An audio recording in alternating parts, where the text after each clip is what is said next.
Welcome back, MTG Joe here. Today we're going to be doing another weekly meta breakdown, this time for the historic format. If you're new to these, what we do is each week is we look at the top performing MTG Arena decks for specific formats, both best of 1 and best of 3. This particular video is historic. If you want to see standard, we actually broke them up into 2 videos this week. Those were posted earlier in the week. And we get the data from Untapped.gg, which is a companion tool that runs alongside your Arena client, tracks your win rates, deck collections, gives you deck suggestions, has in-game overlays to help you see what cards are in your deck, what draw percentages you have, stuff like that. It's free to get started on it. The link is in the video description down below. If you want to click that, you can get it installed. And then, as always, I post these deck lists in the video description so you can copy and paste them and easily import them into MTG Arena if you want to give any of these a shot. Before we jump in, as always, if you do enjoy this content, greatly appreciate it if you can. Drop a like and comment on the video, and if you haven't done so already, consider subscribing to the channel. It lets you know when we go live with any of these new meta videos, but also if you want to catch any of the gameplay. We test out a bunch of these decks, as well as kind of off-the-wall brews, trying to get to Mythic and top 1200 each month.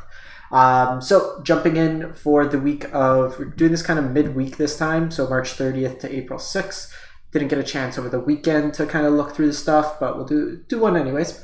Platinum to Mythic rank for best of 1 and 35,000 games sample size up for historic. And the top performing deck, we've seen a variety of different mono red aggro. So folks are finally catching in that this deck is very good. Number of folks have gotten up to Mythic from that I see on my Twitter timeline with various versions. And you're increasingly seeing more mirrors to this. So if you're new to kind of the format and stuff like that, this particular version is showing a 67% win rate. But the core of the deck is typically Kumano faces Kakkazan is the newest addition. You used to see Fanatical Firebrand in this spot, but you're using Reckless Ringleader to give a bunch of your other creatures haste. So you can have turns where you give, say, like a Burning-Tree Emissary haste or Kari that lets you spam multiple creatures. You usually see this package. Most of the lists are actually on 2 Kari instead of just the 1. And then the 3-drop slot is kind of flexible. You usually see some numbers of Bonecrusher Giants and then some differentiation between like Anax or Chainwhirler or Fanatical Firebrand in that spot. You see in the 4-drop slot some variations of 0 to 4 Torbran. I still like having a copy of Chandra in there.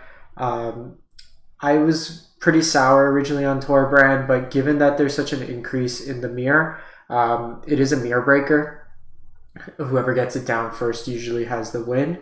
So I've kind of reluctantly added it to my deck. I still think it's very bad into like blue-white control, stuff like that. Just because it's a 4 mana, it doesn't do anything the turn it comes down unless you have existing attackers, and it forces you to commit more to the board, where Chandra attacks them on a different angle. And then we see Embercleave, usually 0 to 4 of in some lists. I actually think right now Roiling Vortex is a little suspect of a card to be mainboarding. When there was a lot of the Dragonstorm decks, control decks in the format in best of 1, as well as life gain decks. I think I said life gain twice, but life gain decks, it was a fine addition just because you could usually outpace even most of the aggro decks. But given that most of your matchups are against mono red, if you're on the on the draw, you usually don't want this in your hand because you're always going to be behind on board, typically in those matchups. So I've cut this from my main board now. But we see this version still play. This version, no Ferocidon. I still like Ferocidon just because it's a main board hate against the life gain decks, and the Menace comes up more than you would think in terms of just getting around your opponents. 18, 22, 23 lines. Okay, for this version. For a second I counted quickly and I thought it was on 18 lines. I missed 4. Chainwhirler with the Torbran deals 3 damage to each creature, so it's kind of a interesting board wipe style. The Anax, if you could get it hasted out, it's a pretty good spot. Most of the blue-white decks I've seen have not been playing Divine Purge, which is good. That's usually where you kind of lose in that regard. And then notably, just something to remember, Stomp, it does come up from time to time. Stomp gets around 9 lives lock because damage can't be prevented. It gets around Sarah's Emissary. So if you're playing against those matchups, it's usually wise at times to keep the Bonecrusher Stomp to kind of break through that. So if you want, that's the list there. I can pull up my list. I got top 1200 with it. I'll be playing in the MIQ. I finished last month, so I've been playing a bunch of variations. Like this is my most recent. If we look like all time, and you can see how it tracks everything. Let's go current and previous set. I'm like 178 and 110. So I've played this deck a lot. I've played a lot of different versions. Most recently, like I made the switch. This is version 6, but I've probably had like version like 120 at this point. So I'm actually kind of a mashup. Like I said, I'm not on the Vortex. I'm on 4 Anax, 4 Ferocidon, 1 Chandra, 3 Torbran, 4 Embercleave actually. And this one's just like hyper aggressive. I'm playing 22 lands from the list that I saw. It seems kind of low, but pretty much every game I've played with this so far, I hit 6 lands. So small sample size right now. I just got it to Diamond with it, but like games go quick. Like 10 minutes, 3 matches, quickly just kind of trumping people.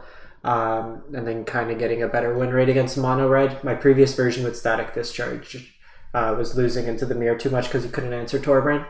In any case, moving on. Up next is Mono Blue Affinity, and kind of demonstrating with Untapped what's cool is like you could see in this particular deck, if I want to build this deck, I'm missing some wild cards. So missing 1 Reality Chip, 3 Thought Monitors, 2 Mox Ambers.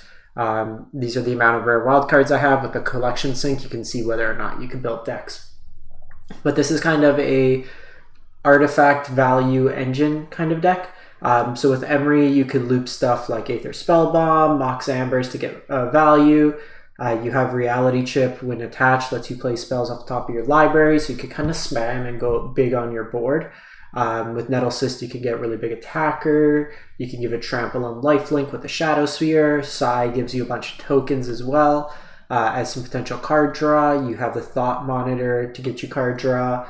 Prototype can be early ramp or late kind of an answer to non-land permanent.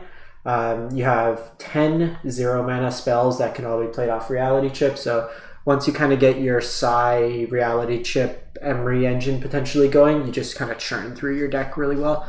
One thing you'll notice is the deck only plays 1 island and a bunch of pathways, but nothing to play with said pathways. The reason being is on the off chance you run into Merfolk, you have a way to get around Island Walk where they just can't get unblockable. So you only have 1 island in case of like Field of Ruins, something like that. But otherwise, that's usually why you see that. It's basically no cost. There's no Blood Moon style effect. The Archon of Emeria doesn't really see play in the format, so kind of why you see that. Up next, Mono Green Elves at 61% win rate.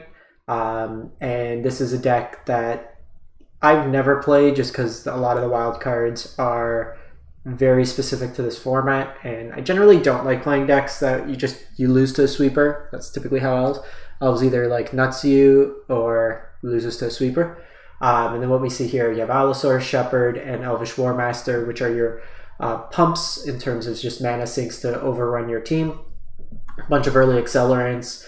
Dwindling Elites makes a lot of bodies. Chandler is a Lord effect. Elvish Archdruid is one of the best cards in the deck, ramping you a lot, as well as giving your team a buff.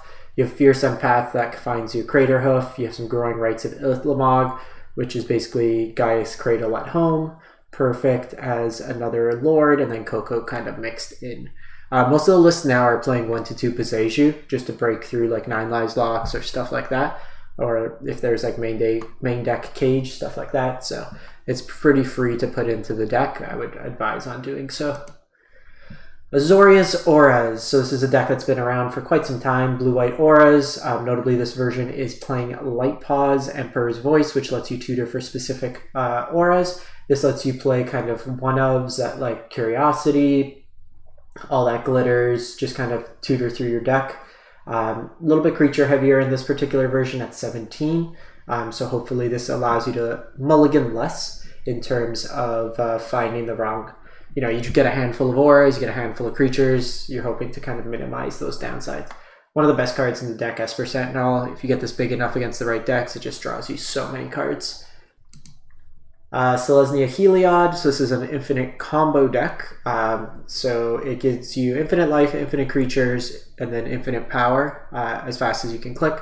And you do this through the combination of Heliod, Sun-Crowned, Scurry Oak, as well as anything that gains you a life when a creature comes into play. Prosperous Innkeeper, Lunarch Veteran, Soul Warden. And the way this is established is Scurry Oak enters the battlefield, gains you a life, you put a counter on Scurry Oak, which triggers its ability that lets a creature come into play, that you put a counter on Scurry Oak, and rinse and repeat, click, click, click, click, click. And then it has the backup win conditions of Trelasara and Voice of the Blessed that could just beat down in some matchups. So that's pretty much the deck there. This one usually shows up every week. And then lastly, we see a Rakdos Sacrifice list, and kind of an Anvil list that they're building. It's combining the predecessor that was like the Cauldron Familiar deck with the Ani Cult Anvil deck. So you're using Ani Cult Anvil to make a bunch of tokens by sacking artifacts, and you get like card advantage with Synthesizer, Deadly Dispute, Village Rites. Then you have like the Cauldron Cat of and Mayhem Devil kind of combo. You have Voldaren Aperture that makes you tokens. Voltage Surge deals up to 4 damage for 1 mana. And then you have Ravenous Squirrel that gets really big in this particular deck. I think this is the Nerdy Steve's no rare or mythic deck. Because if we look at the actual, none of the cards here are rare or mythics. You can tell by the mana base. So this is a good, like if you just want to get into historic, it's a pretty good budget deck. A lot of these cards can be easily upgraded too over time. You could throw in some Thoughtseize, you just upgrade your mana base, and then you're going in a good direction with that. Best of 3. So best of 3 this week, there wasn't a huge variety. I had to go down to gold to really see a good distribution of decks. I think just with the format, we haven't really had an injection of new cards. Folks are testing for Alchemy MIQ this month, so you're not getting as many games. So 9,900 matches, which up to 3 times that in terms of games. And if we look into the decks itself, we have Azorius Auras, which we saw. This is like the Jim Davis list from Mythic Championship. This version, no Light Pause. It's going with Storm Chaser Drake instead.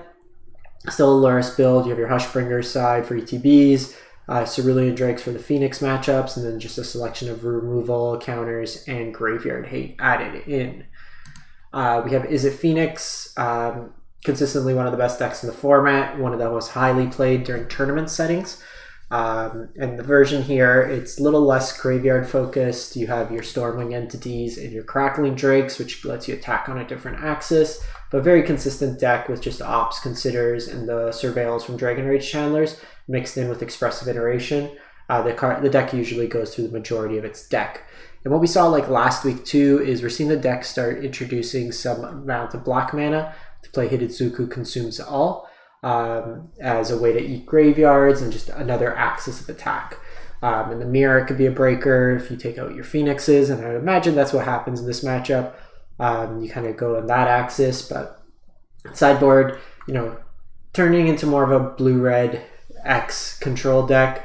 Your Chandra's, Narsets if needed. You have your Borors to break up hate cards, and then just a Braids, Flame Pest Bolts, and Soul Dead Lanterns mixed in. We have Azorius Affinity. So we saw blue-white. So this one's a little bit more aggressively slanted as opposed to like Value Engine. You have your Sentinels. You have your Ingenious Smith that both get bigger. Metallic Rebuke. Karn makes big tokens in this version here. The card that actually surprised, I was playing against a version that was playing the new 2-mana Ward 2. Whenever you cast an artifact, it gets a 1/1 counter. I forget its name offhand, but from the newest set, that one was really good in the deck and just grows like out of control. The Ward's actually really relevant, where Ingenious Smith provides you some card advantage. I think a mix of those could be reasonable, but very similar kind of deck and approach. Your sideboard just gets you access to counters, some removal, specific hate cards, Sai to grind out. You get the Skyship, which this card is always really cool. I'm glad it's seeing play again. This version here is not as particular about the islands. There's less merfolk in best of 3, I find. And then lastly, Azorius Snorian.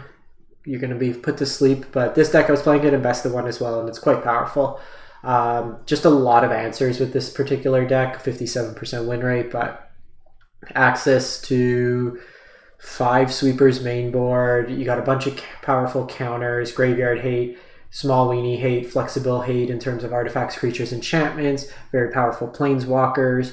I was, in the games I played in Best of 1 with this deck, I consistently hard-casted Shark Typhoon in a number of games.